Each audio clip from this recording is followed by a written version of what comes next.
Say goodbye to facial hair for good with these simple homemade recipes.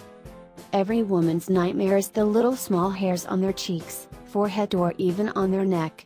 And, we all know that after a while, this small facial hair will become even thicker and darker, because of the hormonal influence. Ladies, if you suffer from this aesthetic problem, then please read on. In this article, we are going to show you how to make a homemade facial hair removal to get rid of those stubborn little hairs forever.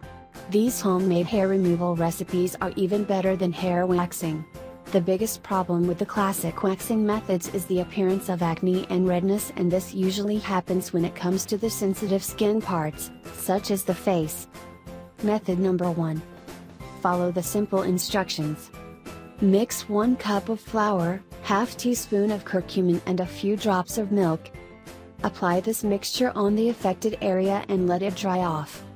When the mixture is dry, you should use a wet towel and start removing the mixture in the opposite direction of hair growth.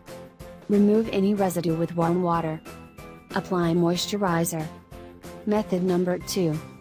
Mix 10 milliliters of lemon juice, 1 cup of water and 30 grains of chickpea flour. Note, mix until you get a homogeneous paste. Apply this mixture on your face. Leave it to dry off for about 15 minutes. Wash it off. Body hair removal. You'll need the following ingredients: egg white, corn flour, and sugar.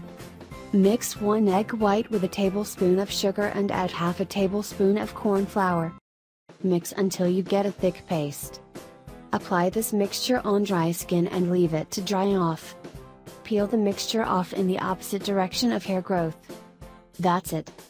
If you find this article useful, please share it with your friends on your social networks. Thank you.